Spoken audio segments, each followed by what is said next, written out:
Hello, আসসালামু আলাইকুম।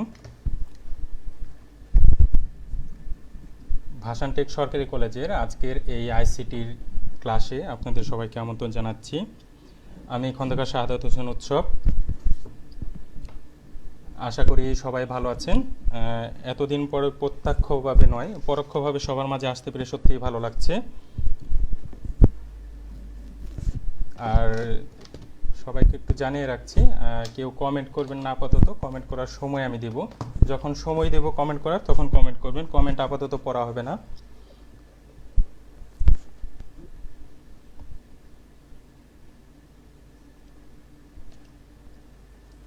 তো ইতিমধ্যে কয়েকজন চলে এসেছেন, আমি দেখতে পাচ্ছি। শুরু করছি।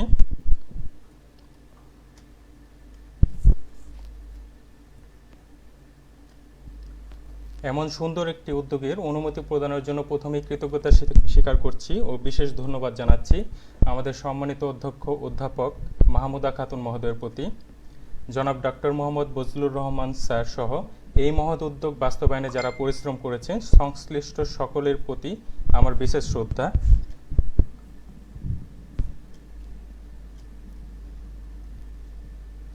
আমাদের আমাকে এই উদ্যোগে বিশ্বাসের সহিত অংশগ্রহণের সুযোগ করে দেওয়ার জন্য আমাদের আইসিটি ডিপার্টমেন্টের জনাব মোহাম্মদ মামুন রেজা স্যার, জনাব মোহাম্মদ আব্দুল হাই স্যার, জনাব মোহাম্মদ ইবনে ফয়সাল স্যার, আপনাদের ধন্যবাদ জানাচ্ছি।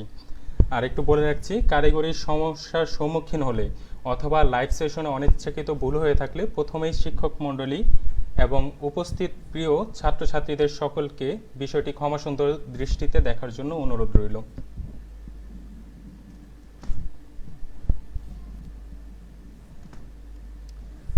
তো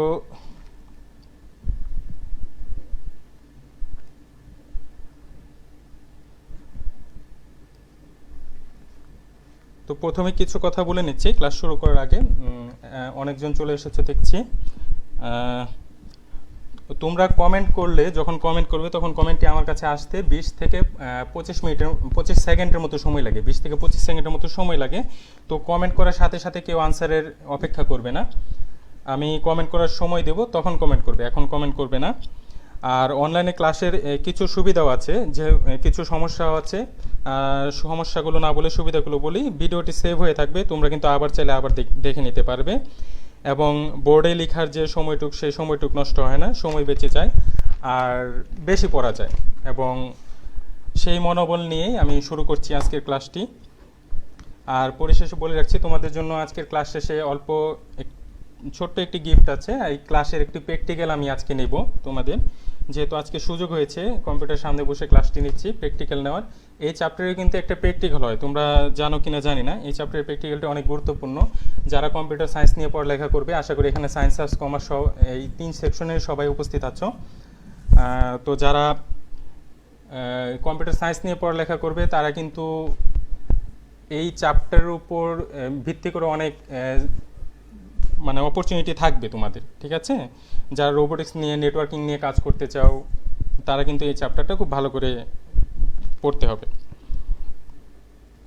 আর প্র্যাকটিক্যালটা করলে কি হবে, তোমরা বুঝতে পারবে যে মানে কত সহজে জিনিসটা ডিজিটাল ডিভাইস জিনিসটা কত সুন্দর, এটা তোমরা বুঝতে পারবে এবং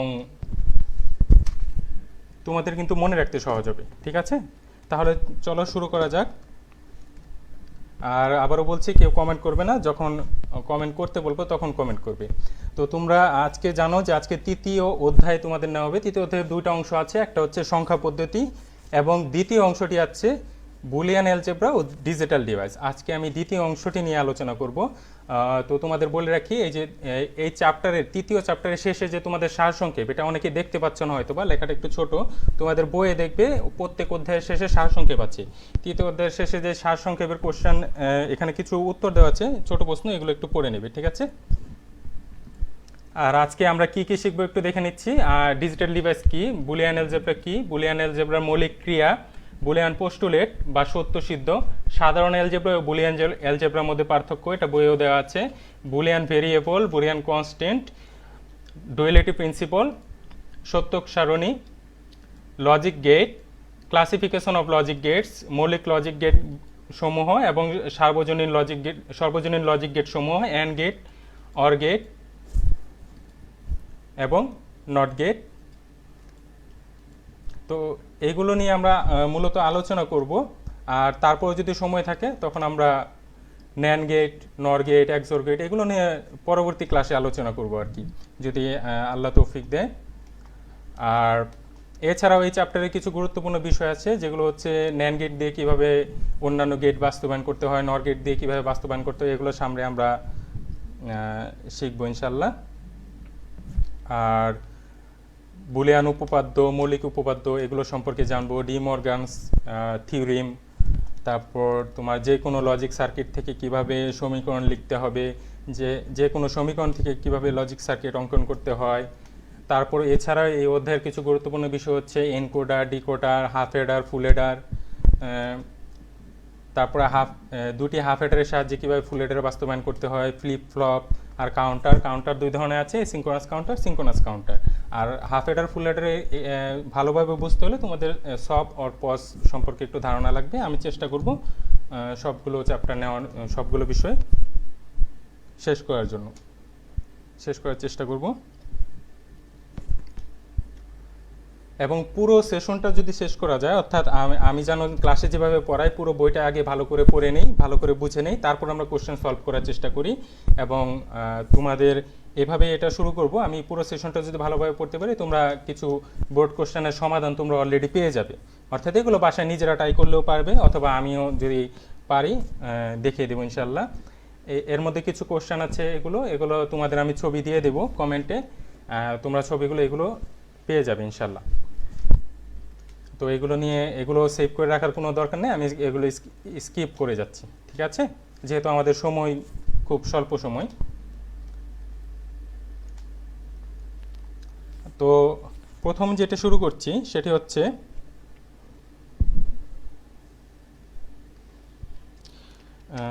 ডিজিটাল ডিভাইস। এটার আগে একটু বলে নিচ্ছি, আমি তোমাদের এতদিন দ্বিতীয় চ্যাপ্টার নিয়েছি। দ্বিতীয় চ্যাপ্টার আমি মানবিকের অল সেকশনের ওয়্যারলেস থেকে শুরু করে আমি কিন্তু পুরো চ্যাপ্টারটি শেষ করে দিয়েছি, মানবিক অল সেকশন, ঠিক আছে। এবং সায়েন্সের ক্ষেত্রে তোমাদের লাস্টের 3টা টপোলজি বাদ ছিল আমার যেটা মনে আছে, ট্রি, ম্যাশ এবং হাইব্রিড, যেটা আমি লিখে রেখেছি। যারা নিয়মিত ক্লাস করেছে শুধুমাত্র তাদের ক্ষেত্রে বলছি। আর ধন্যবাদ বজলুর রহমান স্যার, নূপুর দত্ত ম্যাডাম, আপনাদের অসংখ্য ধন্যবাদ। আর আশা করি সবাই স্ক্রিনে দেখতে পাচ্ছ। এখন শুরু করি। প্রথমে জানতে হবে আমাদের ডিজিটাল ডিভাইসটা কি, আসলে ডিজিটাল ডিভাইস কি। ডিজিটাল ডিভাইসটা বোঝার জন্য তোমাদের বেসিক ইলেকট্রনিক্স বা ইলেকট্রিসিটি সম্পর্কে জানতে হবে। তো আমি তোমাদের ছোট করে বলে দিচ্ছি। আমরা সাধারণত যে ধরনের ইলেকট্রনিক ডিভাইসগুলো ব্যবহার করি দুই ধরনের হয়ে থাকে, সাধারণত ধরে নিতে পারে, একটা হচ্ছে অ্যানালগ আর একটা হচ্ছে ডিজিটাল। তো খেয়াল করে দেখো, তোমাদের যে ঘরে ফ্যানটা তোমরা চালাও, এই ফ্যানটা কিন্তু অ্যানালগ ডিভাইস, অ্যানালগ কারেন্টে চলে। তারপরে এরকম আরও অনেক ডিভাইস আছে যেগুলো তোমাদের অ্যানালগ কারেন্টে চলে। ইস্ত্রি মানে আয়রন মেশিন যেটা বলে, এটা অ্যানালগ কারেন্টে চলতেছে। তো ডিজিটাল ডিভাইসগুলো কি কি? ডিজিটাল ডিভাইস হচ্ছে তোমার হাতের যে মোবাইলটি দিয়ে তোমরা দেখতেছো, ঠিক আছে, আর এই মোবাইলটি হচ্ছে ডিজিটাল ডিভাইস। আর যারা কম্পিউটারে দেখতেছো, তোমাদের কম্পিউটারটা হচ্ছে ডিজিটাল ডিভাইস। তো এই ডিজিটাল ডিভাইসটা কি আসলে অ্যাকচুয়ালি? তো ডিজিটাল ডিভাইসটা হচ্ছে যে সকল যন্ত্রপাতি প্রযুক্তিগতভাবে ডিজিট নিয়ে কাজ করে তাদেরকে ডিজিটাল ডিভাইস বলে। অর্থাৎ তোমরা ইতিমধ্যে 3.1 মানে তৃতীয় অধ্যায়ের প্রথম অংশটি যেহেতু পড়েছো, তোমরা জানো ডিজিট কি। অর্থাৎ আমি বাইনারি ডিজিটের কথা বলছি, 0 এবং 1-এর কথা বলছি।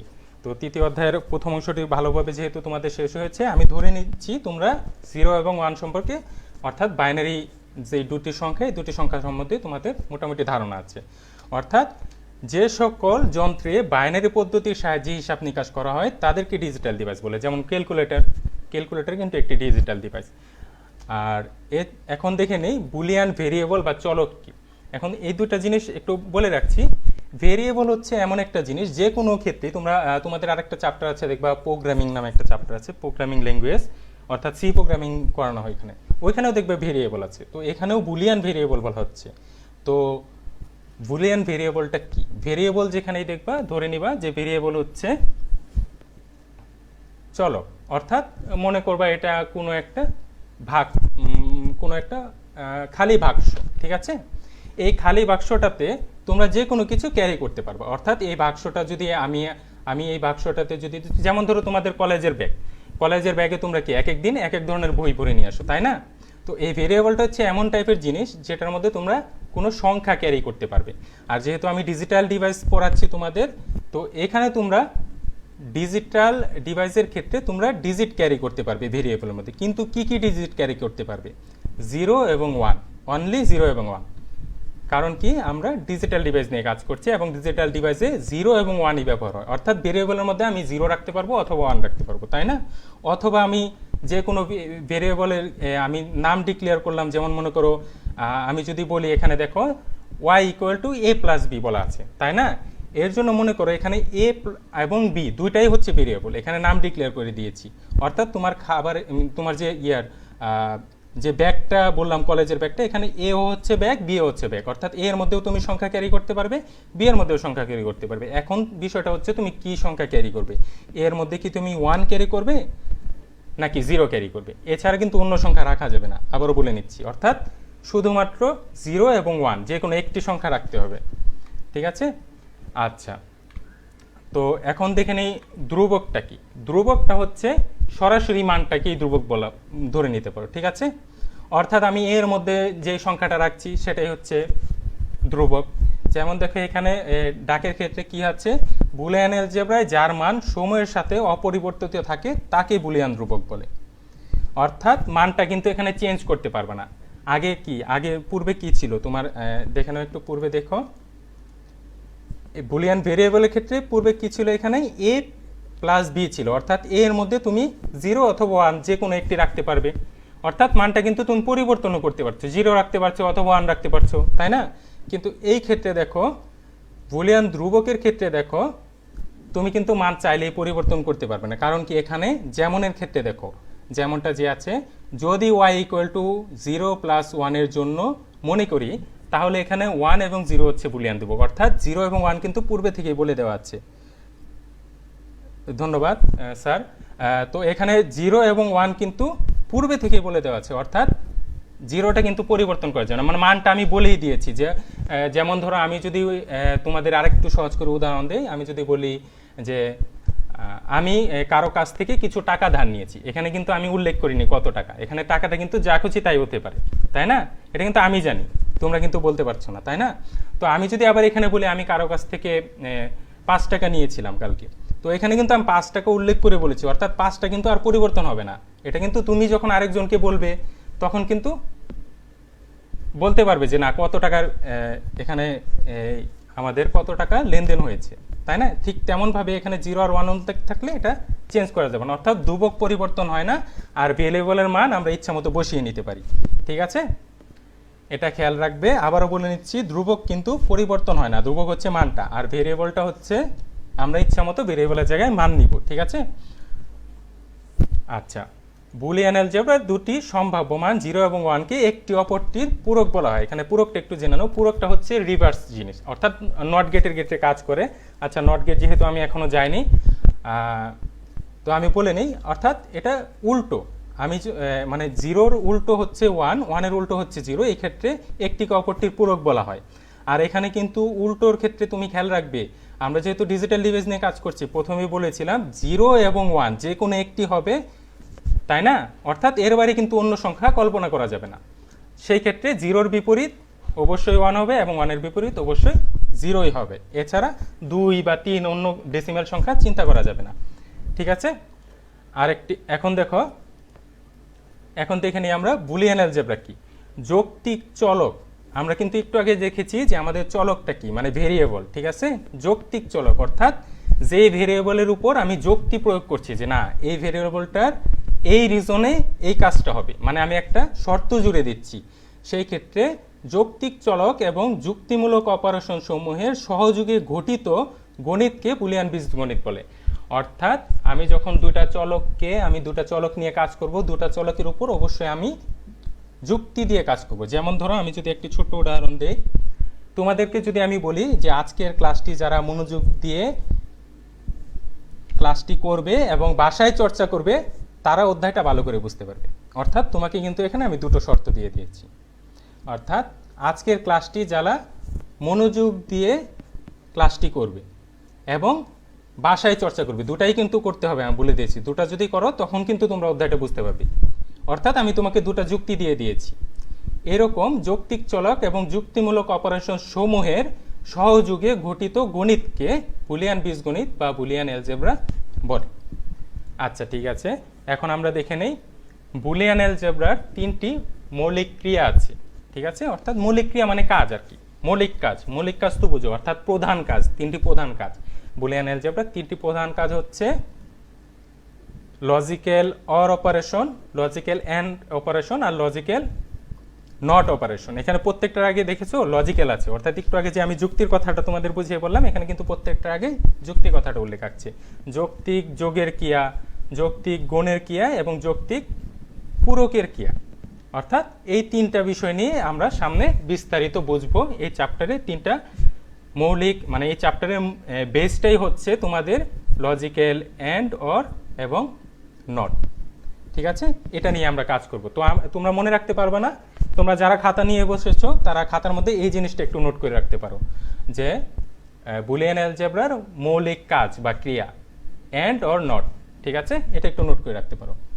এখন দেখি লজিক সার্কিট কাকে বলে। আমি বলেছিলাম যে এই চ্যাপ্টারটা হচ্ছে বুলিয়ান অ্যালজেব্রা এবং ডিজিটাল ডিভাইস। তো এখানে আমাদের লজিক সার্কিট কাকে বলে, যে আমরা যেসব ডিজিটাল ইলেকট্রনিক সার্কিট যুক্তিভিত্তিক সংকেতের প্রবাহ নিয়ন্ত্রণ করে সেসব সার্কিটকে লজিক সার্কিট বলে। বিষয়টা যদি বুঝতে একটু কঠিন হয় আমি আর একটু সহজ করে বলছি।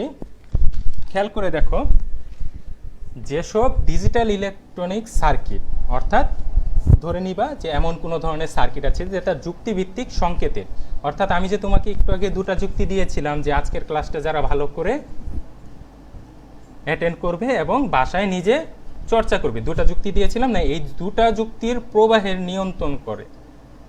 অর্থাৎ এই দুটা যুক্তি যখন আমি কোনো সার্কিটের ভিতর দিয়ে প্রবাহ করব, তখন সার্কিটটার ভিতরে এই দুটা সংকেতকে সে খেয়াল করে দেখবে যে দুটা সংকেতই সত্য হয়েছে কিনা, বা একটা সত্য হয়েছে কিনা, প্রথমটা সত্য হয়েছে কিনা, নাকি দ্বিতীয়টা সত্য হয়েছে না, দ্বিতীয়টা সত্য হয়েছে কিনা, না প্রথমটা সত্য হয়েছে। এটা যে এই বিষয়টাকে যে ডিভাইড করে দেবে, ভাগ করে দেবে, বা এই বিষয়টা নিয়ে যে তোমাদের একটা সিদ্ধান্তে উপনীত করবে, সেটাই বলা হয়েছে এখানে, যে যেসব ডিজিটাল ইলেকট্রনিক সার্কিট যুক্তিভিত্তিক সংকেতের প্রবাহ নিয়ন্ত্রণ করে সেসব সার্কিটকে লজিক সার্কিট বলে। অর্থাৎ 0 এবং 1-এর প্রবাহটা সে নিয়ন্ত্রণ করবে।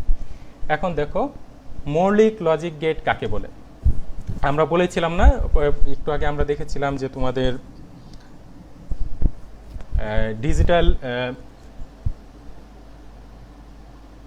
বুলিয়ান অ্যালজেব্রার তিনটি মৌলিক ক্রিয়া দেখেছিলাম, তাই তো? হ্যাঁ, একটু আগে ডিজিটাল অ্যালজেব্রার তিনটি মৌলিক ক্রিয়া দেখেছিলাম। এই তিনটি মৌলিক ক্রিয়ার মতো এখানে মৌলিক লজিক গেট আছে, অর্থাৎ আমরা এখানে লজিক গেট নিয়ে যেহেতু কাজ করব।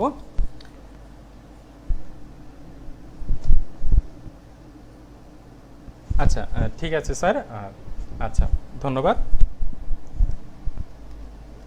আচ্ছা, মৌলিক লজিক গেট কাকে বলে, এখন আমরা লজিক গেট নিয়ে কাজ করব। ঠিক আছে, অর্থাৎ যেই গেটটার ভিতর দিয়ে আমরা লজিক প্রবাহ করব, অর্থাৎ দুটা শর্ত জুড়ে দেব, প্রথম শর্ত অথবা দ্বিতীয় শর্ত, দুটা শর্ত জুড়ে দেব, এরকম একটা গেট, তাই না? মনে মনে এরকম একটা গেট আসতেছে না? তাহলে দেখো যে সকল লজিক গেটের মাধ্যমে বুলিয়ান অ্যালজেব্রার মৌলিক অপারেশন, একটু আগে মনে আছে বুলিয়ান অ্যালজেব্রার মৌলিক অপারেশন বলেছিলাম, এই দেখো আমি দেখাচ্ছি, এই দেখো বুলিয়ান অ্যালজেব্রার মৌলিক operation, logical or operation, and operation এবং নট অপারেশন। তাহলে দেখো এখানে কি বলছে, যে সকল লজিক গেটের মাধ্যমে বুলিয়ান অ্যালজেব্রার মৌলিক অপারেশনগুলো ব্যাখ্যা এবং বিশ্লেষণ করা যায়। অর্থাৎ এমন একটা গেট আমরা এখানে শিখবো, এমন একটা গেট নিয়ে কাজ করব যেটা দিয়ে আমাদের ওই মৌলিক অপারেশনগুলো ব্যাখ্যা করব এবং বিশ্লেষণ করব। আর এই পুরো চ্যাপ্টারটা জুড়ে আমরা এটা নিয়ে, এই বিষয়টা নিয়ে আমরা আলোচনা করব, এই বিষয়টা নিয়ে শিখব। অর্থাৎ আমরা লজিকের ব্যাখ্যা এবং বিশ্লেষণ করব। ঠিক আছে, লজিকের মৌলিক অপারেশনগুলোর ব্যাখ্যা এবং বিশ্লেষণ করব। আচ্ছা, তো এখন দেখো এখানে এটা হচ্ছে মৌলিক গেট, আর এটা হচ্ছে এখন আরেকটা বিষয় এসেছে সামনে, সেটা হচ্ছে সর্বজনীন লজিক গেট কাকে বলে। আচ্ছা, মৌলিক গেট কিন্তু তিনটা মৌলিক অপারেশনের ক্ষেত্রে যেহেতু বলেছিলাম তোমাদের অ্যান্ড অর নট তিনটা মৌলিক গেট, সেই ক্ষেত্রে তিনটা মৌলিক গেটের নাম বলেছিলাম অ্যান্ড অর এবং নট, তিনটা মৌলিক গেট, তাই না? আর এখানে দেখো সার্বজনীন গেট, যে সকল লজিক গেটের মাধ্যমে মৌলিক গেট সহ, অর্থাৎ সার্বজনীন গেট হচ্ছে এমন একটি গেট যেটা দিয়ে আমরা অ্যান্ড অর নট এই তিনটা গেটের কাজও করতে পারবো। যে সকল লজিক গেটের মাধ্যমে মৌলিক গেট সহ অন্যান্য সকল প্রকার গেট বাস্তবায়ন করা যায় তাদেরকে মৌলিক গেট বলে, তাদেরকে সার্বজনীন গেট বলে। এখানে একটু ভুল আছে, এই মৌলিক গেট লেখা আছে, এটা সর্বজনীন লিখে নিও, ঠিক আছে? দাঁড়াও আমি এডিট করে দিচ্ছি তোমাদের এখনই।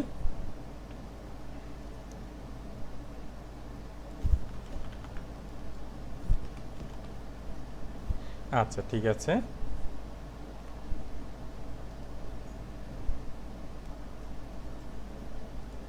হ্যাঁ এই দেখো, যে সকল লজিক গেটের মাধ্যমে মৌলিক গেট সহ অন্যান্য গেট বাস্তবায়ন করা যায়, অর্থাৎ অ্যান্ড গেটও বাস্তবায়ন করা যাবে, অর গেটও করা যাবে, নট গেটও করা যাবে। এই তিনটা গেটই বাস্তবায়ন করা যাবে যে গেটের মাধ্যমে সেটাকে সার্বজনীন গেট বলে, ইউনিভার্সাল গেট। তোমরা যদি ইংরেজি বইয়ের সাথে মিলাও, ইংরেজি দ্বিতীয় পত্র, তাহলে তোমরা দেখবে ভাওয়েল এবং কনসোনেন্টের সাথে তোমাদের এইখানে লজিকটা মিলে যাবে। যেমন ধরো ভাওয়েল, 5টি ভাওয়েল আছে, তাই না? মৌলিক ভাওয়েল 5টি। এই 5টি ভাওয়েলের উচ্চারণের সাথে কিন্তু অন্যান্য সকল অ্যালফাবেটই, অন্য যখন অ্যালফাবেট উচ্চারণ করো তখন কিন্তু এই 5টি ভাওয়েলের উচ্চারণ চলে আসে, তাই না? যেমন ধরো তুমি যদি জি উচ্চারণ করো, জি উচ্চারণ করতে গেলে ই চলে আসে, অর্থাৎ ই একটি ভাওয়েল, ই হচ্ছে মৌলিক। তো সেই ক্ষেত্রে এখানে এটাকে ওটার সাথে তুলনা করে নিতে পারো। আচ্ছা, এখন দেখো বুলিয়ান পোস্টুলেট বা সত্যসিদ্ধ। বুলিয়ান অ্যালজেব্রার মৌলিক ক্রিয়াগুলোর জন্য যে সুনির্দিষ্ট নিয়ম রয়েছে তাকেই বলা হয় বুলিয়ান অ্যালজেব্রার মৌলিক সত্যসিদ্ধ, ঠিক আছে? অর্থাৎ আমি যে তোমাদের একটু আগে দেখিয়েছিলাম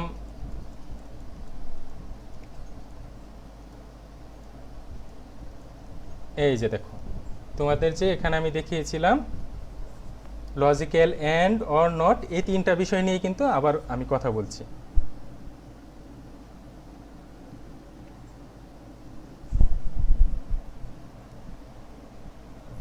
ধন্যবাদ স্যার।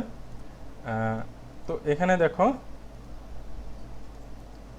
এখানে সত্যসিদ্ধর ক্ষেত্রে কি বলছে, বুলিয়ান অ্যালজেব্রার মৌলিক ক্রিয়াগুলোর জন্য যে সুনির্দিষ্ট নিয়ম রয়েছে তাকেই বলা হয় বুলিয়ান অ্যালজেব্রার মৌলিক সত্যসিদ্ধ, অর্থাৎ অ্যান্ড অর নটকেই এখানে বলা হয়েছে, ঠিক আছে? যে মৌলিক ক্রিয়াগুলো কি আমরা একটু আগে দেখেছি, অ্যান্ড অর নট। বুলিয়ান অ্যালজেব্রার মৌলিক ক্রিয়াগুলোর জন্য যে সুনির্দিষ্ট, এখানে কিছু নিয়ম বেঁধে দেওয়া হয়েছে, অর্থাৎ অ্যান্ড অর নট গেট নিয়ে আমরা যখন কাজ করব তখন কিছু নিয়ম আমাদের ফলো করতে হবে, ঠিক আছে? তো সেই নিয়মগুলো কি? সেগুলো হচ্ছে অ্যান্ড অর নটের নিয়ম। আচ্ছা দেখো, এখন আমি প্রথমে তোমাদের লজিক গেটে যাব।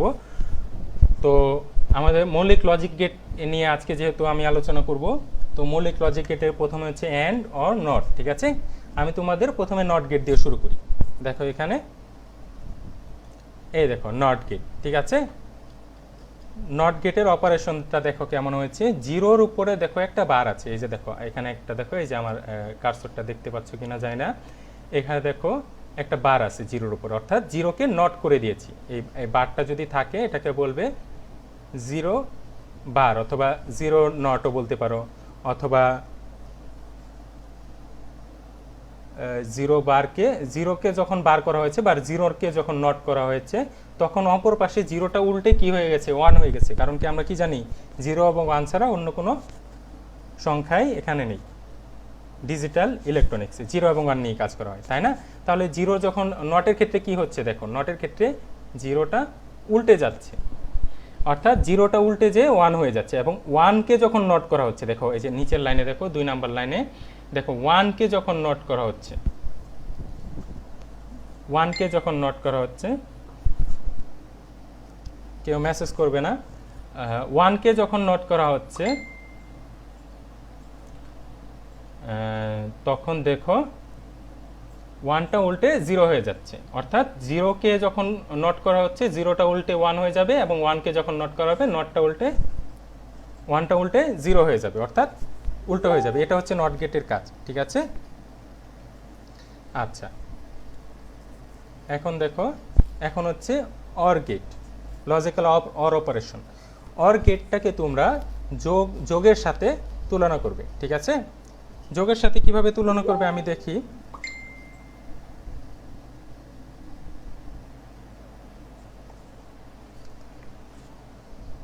অর গেটটা যোগের সাথে কিভাবে তুলনা করবে আমি দেখিয়ে দিচ্ছি। দেখো এখানে দেখো,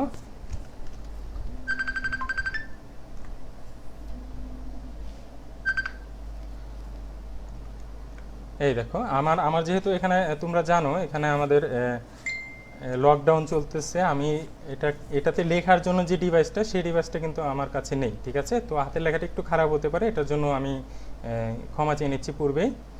তো দেখো যোগের কাজটা, লজিক্যাল অর অপারেশনের কাজটা আমরা এখন বুঝবো, ঠিক আছে। এই দেখো, তুমি যদি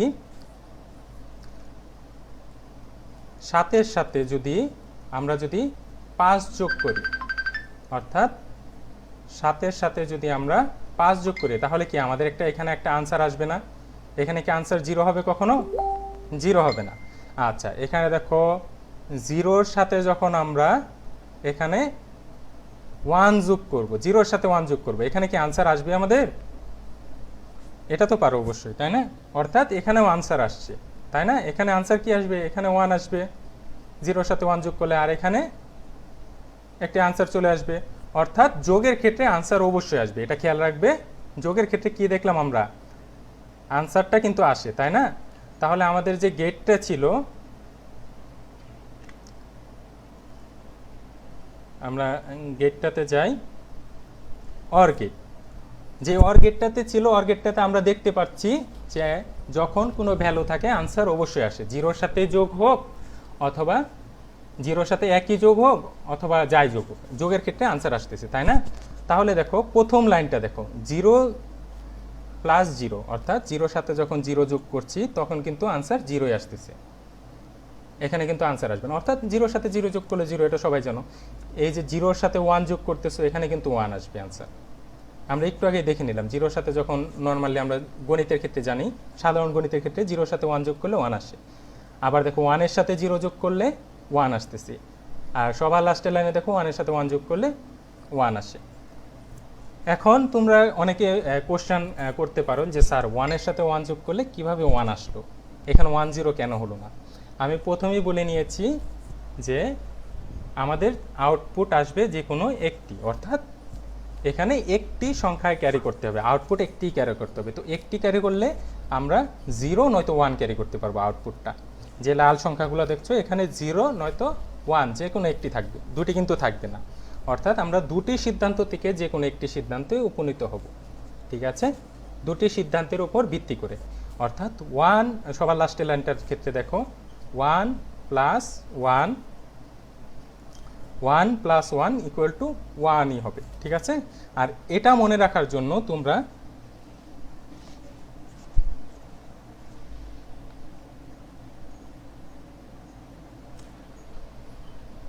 এটা মনে রাখার একটি সহজ উপায় আছে। যারা খাতা নিয়ে বসেছো তাদেরকে বলছি, যারা খাতা নিয়ে বসেছো তারা একটি লাইন লিখে রাখতে পারো। অর গেটের ক্ষেত্রে আমি বলছি লাইনটা লিখে রাখো। অর গেটের ক্ষেত্রে যে কোনো একটি ইনপুট, এখানে দেখো দুটি ইনপুট আছে, তাই না? 0 প্লাস 0, দুটি ইনপুট আছে। তো এখানে লাইনটা বলে রাখছি, অর গেটের ক্ষেত্রে এই লাইনটা মনে রাখলেই হবে শুধুমাত্র। অর গেটের ক্ষেত্রে যে কোনো একটি ইনপুট 1 হলেই আউটপুট 1 হবে। সহজ না লাইনটা? তো লাইনটা লিখে রাখো। আবার বলতেছি, অর গেটের ক্ষেত্রে যে কোনো একটি ইনপুট 1 হলেই আউটপুট 1 হবে, যে কোনো একটি। অর্থাৎ এখানে যদি 5টা 10টা 15টা 20টা ইনপুটও থাকে, যাই থাকুক, ইনপুট 1টা 2টা 4টা 5টা যাই থাকুক, যে কোনো একটি ইনপুট 1 হলেই আউটপুটটা 1 চলে আসবে। অর্থাৎ 1 plus 0 equal to 1, 0 plus 1 equal to 1 আসবে। আচ্ছা, এখন দেখো আমরা ধরে নিচ্ছি তোমরা অর গেটটা ক্লিয়ার হয়েছো। এখন দেখো আমরা এন্ড গেটের ক্ষেত্রে চাই। অ্যান্ড গেটটা হচ্ছে তোমার গুণের কাজ করে, ঠিক আছে। অর্থাৎ দেখো আমরা আমরা কিন্তু প্রথমে নট গেট শিখেছি, তারপরে কিন্তু অর গেট শিখলাম, এখন কিন্তু আমরা অ্যান্ড গেট শিখছি। অর্থাৎ নট গেটটা কি হয়, আমি আবার বলে নিচ্ছি, নট গেটটা হয় উল্টা, আর অ্যান্ড গেটটা হচ্ছে, অর গেটটা হচ্ছে যোগের কাজ, আর অ্যান্ড গেটটা হচ্ছে গুণের কাজ করে, ঠিক আছে। আচ্ছা, গুণের কাজের ক্ষেত্রে তোমরা একটু খেয়াল করে দেখো, গুণের কাজের ক্ষেত্রে খেয়াল করো, তোমরা যখন সাধারণ গণিত করো, অর্থাৎ ধরে নিচ্ছি তোমরা সাধারণ যোগ বিয়োগের কাজ করছো, তো সেই ক্ষেত্রে তোমরা যখন 7-এর সাথে তোমরা যখন 0-কে গুণ করো, তখন আউটপুটটা কি আসে? 0ই আসে, তাই না? এটা একদম ইজি একটা বিষয় না? তো লজিক গেটটা হচ্ছে এমন মজার এবং ইজি একটা বিষয়। অর্থাৎ 0-এর সাথে যখন যে কোনো কিছু গুণ করবে তখন কিন্তু আউটপুট 0ই চলে আসে। 100 গুণ করো, 99 গুণ করো, 88 গুণ করো, যাই করো। অর্থাৎ এখানে কিন্তু আমাদের এই লজিক গেটের ক্ষেত্রে কি আছে দেখো, এখানে আমাদের লজিক গেটগুলোর ক্ষেত্রে, অ্যান্ড গেটটার ক্ষেত্রে কি আছে দেখো, অ্যান্ড গেটটার ক্ষেত্রে 0 এবং 0 equal to 0, 0 plus 0 equal to 0। এখানে 0 অ্যান্ড বলতে হবে, ঠিক আছে, এখানে প্লাস না দিয়ে অ্যান্ড বলতে হবে। 0 and 0 equal to 0।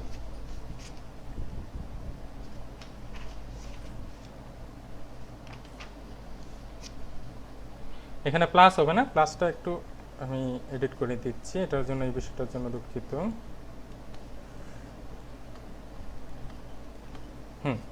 Thank you. আচ্ছা, এখানে দেখো অ্যান্ড গেটের ক্ষেত্রে কি হচ্ছে, আমরা কি জানি, যে কোনো কিছুর সাথে 0 গুণ করলেই কিন্তু 0 হয়ে যায়। অর্থাৎ এই দেখো, 0-র সাথে 0 গুণ করলে 0 হয়ে যাবে, 0-র সাথে 1 গুণ করলে 0 হয়ে যাবে। অর্থাৎ অ্যান্ড গেটের কাজটা যেহেতু গুণের মতো। তারপরেরটা দেখো, 3 নাম্বারটা দেখো, 1-এর সাথে 0 যখন গুণ করছি তখনও কিন্তু 0 হয়ে যাচ্ছে। আবার দেখো লাস্টেরটা দেখো, 1-এর সাথে 1, এখন দেখো এখন কিন্তু 0 হবে না, অর্থাৎ এখানে কিন্তু 0-র সাথে গুণ করা হয়নি, তাই না? আচ্ছা, একটু আগে যারা খাতা কলমে অর গেটের জন্য একটা লাইন লিখেছিলে, তারা এখন অ্যান্ড গেটের জন্য একটা লাইন লিখে নাও। অ্যান্ড গেটের জন্য যে লাইনটা লিখবে সেটা হচ্ছে, যে কোনো একটি ইনপুট 0 হলেই আউটপুটটা 0 হবে। এখানে দেখো দুইটা ইনপুট আছে না, 0 0 0 1 1 0 1 1, দুটা করে ইনপুট আছে না, 0 এবং 0, 0 এবং 1, 1 এবং 0, 1 এবং 1, দুটা করে ইনপুট আছে। অর্থাৎ অ্যান্ড গেটের ক্ষেত্রে লিখে নাও লাইনটা, শুধু এই একটা লাইন মনে রাখবে, তাহলেই হবে, যে কোনো লজিক নিয়ে কাজ করতে পারবে। অ্যান্ড গেটের ক্ষেত্রে যে কোনো একটি ইনপুট 0 হলেই আউটপুট 0 হবে। এখন তোমরা আউটপুটটা দেখো, লাল রঙের যে আউটপুটটা দেখতেছো, সেই আউটপুটটা দেখো, প্রথমটাও 0, তারপরটাও 0, 3 নাম্বারটাও 0, সবার লাস্টে দেখো 1 চলে এসেছে। তো অ্যান্ড গেটের ক্ষেত্রে কিন্তু আরেকটা লজিক কাজ করে, সবগুলো ইনপুটই যখন 1 হবে তখনই কেবলমাত্র আউটপুটটা 1 হবে। তোমরা যে কোনো দুইটা লাইন থেকে একটা লাইন লিখে রাখতে পারো। আমি আবার বলতেছি, অ্যান্ড গেটের ক্ষেত্রে যে কোনো একটি 0 হলেই আউটপুট 0 হবে, এটা লিখতে পারো, অথবা এটাও লিখতে পারো। অ্যান্ড গেটের ক্ষেত্রে সবগুলো ইনপুটই যখন 1 হবে তখন কেবলমাত্র আউটপুটটা 1 হবে, যে কোনো দুটা তোমরা মনে রাখতে পারো, ঠিক আছে। আচ্ছা,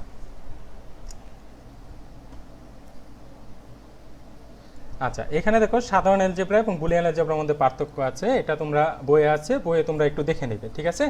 বুলিয়ান অ্যালজেব্রার ক্ষেত্রে কি আছে দেখো, ডিজিটাল সিস্টেমে ব্যবহৃত হয় বুলিয়ান অ্যালজেব্রাটা, আর সাধারণ অ্যালজেব্রাটা বীজগণিত রাশির মান বের করতে হবে, যেটা তোমাদের গণিত বইয়ে তোমরা করে এসেছো, ঠিক আছে। আচ্ছা, বুলিয়ান অ্যালজেব্রার ক্ষেত্রে শুধু যোগ এবং গুণের কাজ করা হয়, যেমন কি গেট, যোগের কাজটা কি করতেছে, যোগের কাজটা করতেছে অর গেট, আর গুণের কাজটা কোন গেট করতেছে, অ্যান্ড গেট করতেছে। আর বুলিয়ান অ্যালজেব্রার পূরক বা কমপ্লিমেন্ট রয়েছে, বুলিয়ান অ্যালজেব্রার পূরক বা কমপ্লিমেন্ট যেটা নট গেট, ঠিক আছে, অর্থাৎ উল্টে যাচ্ছে, ঠিক আছে। আচ্ছা, এটা তোমরা বই থেকে একটু দেখে নিও। আচ্ছা, এখানে আছে দেখো ডুয়ালিটি প্রিন্সিপাল বা দ্বৈত নীতি। আচ্ছা, দ্বৈত নীতির ক্ষেত্রে দেখো, এটা তোমাদের বই আছে, আমি বই থেকে এখানে তুলে দিয়েছি, ঠিক আছে। তো দ্বৈত নীতির ক্ষেত্রে দেখো, এক নাম্বারটা দেখো, এক নাম্বারটার ক্ষেত্রে কি হচ্ছে দেখো, অর এবং এন্ড অপারেশনকে পরস্পরের সাথে বিনিময় করা যায়। অর্থাৎ কোনো একটা কাজ যদি আমি অর দিয়ে করতে যাই, সেটাকে আমি পুরোপুরি এন্ডের সাথে পাল্টে নিতে পারবো, ঠিক আছে। অর্থাৎ আমি যদি অরকে এন্ডে পরিবর্তন করতে চাই, তাহলে যে যে জায়গায় অরের কাজগুলো আছে সব জায়গায় আমি এন্ডের কাজ বসিয়ে নিতে পারবো, অথবা যে যে জায়গায় এন্ডের কাজ হবে সব জায়গায় আমি অরের কাজ বসিয়ে নিলে আমার লজিক ঠিক থাকবে। এটাই বুঝিয়েছি এখানে। দেখো 2 নম্বরের ক্ষেত্রে দেখো 0 এবং 1 পরস্পরের সাথে বিনিময় করা যায়। অর্থাৎ 0 এর পরিবর্তে 1 এবং 1 এর পরিবর্তে 0 ব্যবহার করা যায়। এটা উদাহরণ যদি আমি তোমাদের দেই এক্সাম্পল, তাহলে দেখো এক্সাম্পল যদি আমি দেই, প্রথমটা কি ছিল আমাদের, এন্ডের কাজকে অরের সাথে পরিবর্তন করা যায়, তাই না। অর্থাৎ এরকম যদি লিখি আমি এ অর বি, আচ্ছা এ অর বি, যেহেতু আমার ডিভাইসটা নেই, লেখার ডিভাইসটা নেই, হাতের লেখাটা লিখতে সমস্যা হচ্ছে, মাউস দিয়ে আসলে লেখা যায় না, একটু বুঝে নেবে, আমার কথার সাথে মিলিয়ে নেবে। এ অর বি এরকম যদি লিখি, অথবা 0 প্লাস 1, এখন কি বলেছিলাম আমি, অর্থাৎ এন্ডের সাথে আমি পরিবর্তন করতে পারি। তাহলে এন্ডের সাথে যদি আমি পরিবর্তন করি, সেই ক্ষেত্রে কি হচ্ছে দেখো, সেই ক্ষেত্রে কি হচ্ছে, এ এন, এই যে দেখো এ এন বি হচ্ছে, আর এটা কি হচ্ছে 0 and 1 হচ্ছে, এন্ডের সাথে আমি পরিবর্তন করে নিলাম আমার নিয়ম অনুসারে। তো প্রথম নিয়মটা কি আছে সেটা তো এখন মনে রাখতে পারবে, তাই না। এই দেখো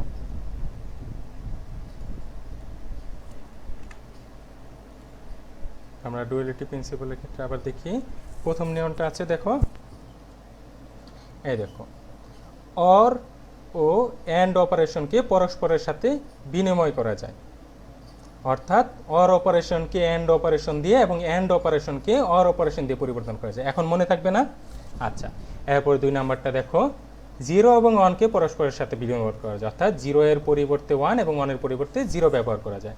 এখানে দেখো যেমন আছে ক নাম্বারটা দেখো, 1 + 1 = 1, এই সমীকরণকে দ্বৈত নীতিতে ব্যবহার করলে কি হচ্ছে দেখো, 0 and 0 = 0 লিখেছে। এখানে দেখো দুটাই কিন্তু পরিবর্তন করেছে। ক নাম্বারটা, যেমনের ক নাম্বারটা দেখো 1 + 1 ছিল, তাই না, মাঝখানে প্লাস ছিল, প্লাসটা কিন্তু পরিবর্তন হয়ে ইনটু হয়ে গেছে।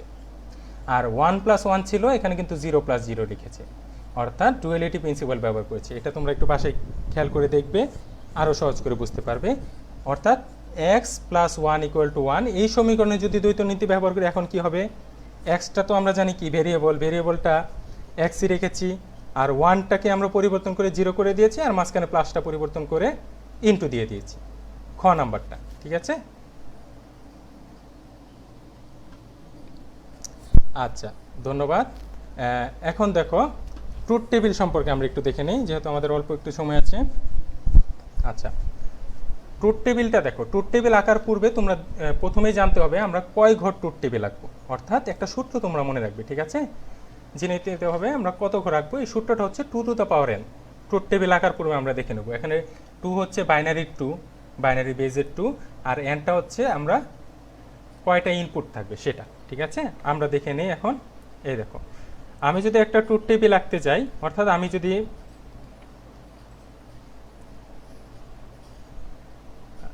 কোনো ট্রুথ টেবিল আঁকার পূর্বে, ধরো আমি একটা ট্রুথ টেবিল আঁকবো, তো আমার কাছে ইনপুট আছে 2টা, এ এবং বি, 2টা ইনপুট আছে, তাই না। এই দেখো, এটা একটা আমি এন্ড গেটের মধ্যে দিয়ে নিচ্ছি, এটা একটা এন্ড গেট, এটা একটা এন্ড গেট। তো এ এন্ড গেটের এখানে দেখো 2টা ইনপুট আছে, এ এবং বি। এখন আমরা যদি সূত্রটার মধ্যে ফেলাই, তাহলে দেখো সূত্রটার মধ্যে ফেললে কি হয়, 2^n, এনটা হচ্ছে ইনপুটের মান, তাহলে ইনপুট কত হবে, এখানে আমরা লিখতে পারি 2^, এখানে দেখো আমরা লিখতে পারি 2^2, উপরে 2 দিলাম, কারণ কি এন এর জায়গায় 2 দিয়েছি কেন, 2টা ইনপুট আমার, তাহলে কত আসলো 4। অর্থাৎ আমাদের 4 ঘর ট্রুথ টেবিল আঁকতে হবে। ঠিক আছে, 4 ঘর ট্রুথ টেবিল যদি আঁকি আমরা, তাহলে দেখো কিভাবে আঁকবো।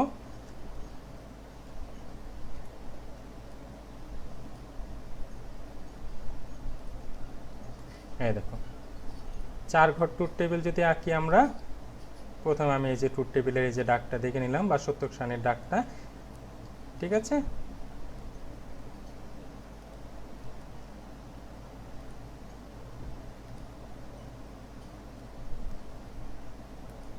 এই যে সত্যক সারণীর দাগটা এঁকে নিলাম। এই দেখো, এখন দেখো এখানে কি থাকবে, আমাদের দুইটা ইনপুট আমি দিয়ে নিলাম এ, এবং আরেকটা ইনপুট দিয়ে নিলাম বি। আরেকটা ইনপুট দিয়ে নিলাম বি। আমরা কি জানি একটু আগে কি পেলাম, আমাদের 4 ঘর রাখতে হবে, তাহলে আমি 4টা ঘর দিয়ে দিচ্ছি। এই দেখো 1টা 2টা, এই দেখো আমার 4টা ঘর হয়ে গেছে। দেখো এখানে 4টা ঘর হয়ে গেছে। এই দেখো আমি কালো দিয়ে বৃত্ত দিয়ে দিচ্ছি, 1টা ঘর 2টা ঘর 3টা ঘর এবং 4টা ঘর হয়ে গেছে, তাই না? তাহলে দেখো এখন 4টা ঘরে আমরা কিভাবে মান বসাবো। তো মান বসানোর নিয়মটা হচ্ছে হাতের বাম পাশ থেকে শুরু করবে, অর্থাৎ সবার বামে 0, তারপর 0, দুইটা 0। কারণ কি দুইটা 0 কেন, 4টা ঘরকে আমরা 2 ভাগ করে নিয়েছি। প্রথমে 0 দিয়ে শুরু করলাম, তো 4টা ঘরকে যেহেতু 2 ভাগ করে নিয়েছি, প্রথম 2টা 0 দিব, তারপরের 2টা 1 দিব, তারপরের 2টা 1 দিলাম। ঠিক আছে, এখন দেখো এখানে এটাকে আরো এখন আবার 2 ভাগ করে ফেলবে, অর্থাৎ এখন আমার কাছে আছে 2টা 0 আছে। এই যে দেখো আমি লাল দিয়ে দিচ্ছি, এই যে আমার কাছে 2টা 0 আছে। তো এই 2টা 0কে আমি 2 ভাগ করে ফেলবো এখন আবার, তাহলে একটা 0 একটা 1, আবার একটা 0 একটা 1। এই হচ্ছে আমাদের ট্রুথ টেবিল। এখন দেখো এটা হচ্ছে 2 ইনপুটের ক্ষেত্রে। এখন যদি আমাদের 3 ইনপুটের ক্ষেত্রে হয় ট্রুথ টেবিল, তো সেই ক্ষেত্রে কিভাবে হবে। 3 ইনপুটের ক্ষেত্রে দেখছি আমরা,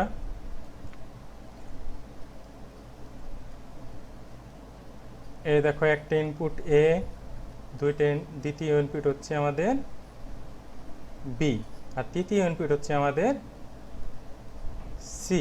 এই দেখো 3টা ইনপুট। তো আমরা সূত্রের মধ্যে ফেলে দেই, আমরা যে প্রথমে সূত্রটা শিখেছিলাম সেই সূত্রের মধ্যে ফেলে দেই 2 টু দ্য পাওয়ার n। ঠিক আছে, সূত্রের মধ্যে ফেলে দেই 2 টু দ্য পাওয়ার n, অর্থাৎ আমাদের 2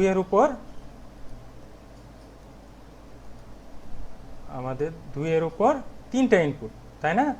এখন দেখো 2 টু দ্য পাওয়ার n যদি করি, 3টা ইনপুট, 2 এর উপর 3, 3টা ইনপুট, তাহলে এখন কত আসে 8। অর্থাৎ আমাকে কয় ঘর যেতে হবে, আমাদের 8 ঘর দাগ দিতে হবে। এই দেখো আমি এখন 8 ঘর দাগ দিব এইভাবে।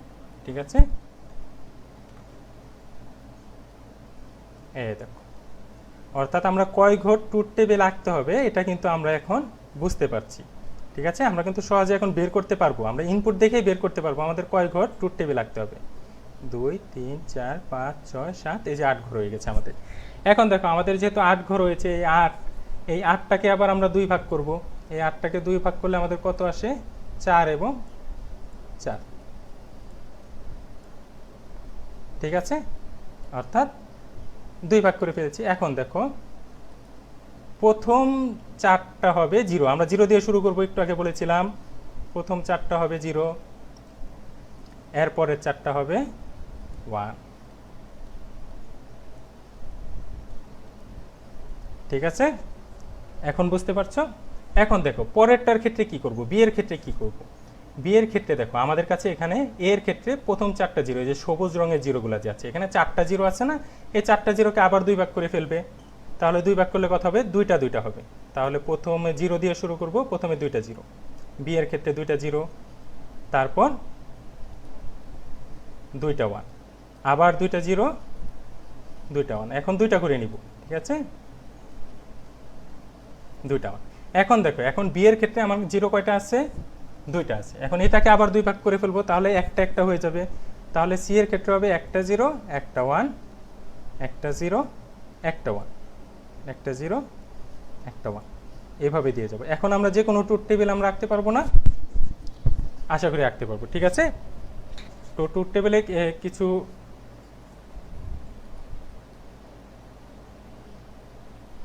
ট্রুথ টেবিলের একটা কাজ তোমাদের দিয়ে দিচ্ছি, তোমরা বাসায় ট্রাই করো, দেখি তোমরা কতটুকু পারো, কমেন্টে জানাবে আমাকে।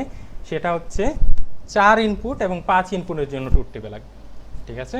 একটু বড় হবে, একটু কষ্ট হবে, ঠিক আছে? তো 5 ইনপুট, 4 ইনপুট এবং 5 ইনপুটের জন্য ট্রুথ টেবিল লাগবে। ধন্যবাদ স্যার। এই দেখো আমি 4টা ইনপুট দিব এখন, ঠিক আছে? দুঃখিত, লিখতে খুব কষ্ট হচ্ছে মাউস দিয়ে। এই দেখো 4টা ইনপুট দিচ্ছি আমি। এটা তোমাদের বাড়ির কাজ থাকবে, তোমরা বাসায় ট্রাই করবে। এ বি সি ডি, এই 4টা ইনপুটের জন্য ট্রুথ টেবিল ট্রাই করবে।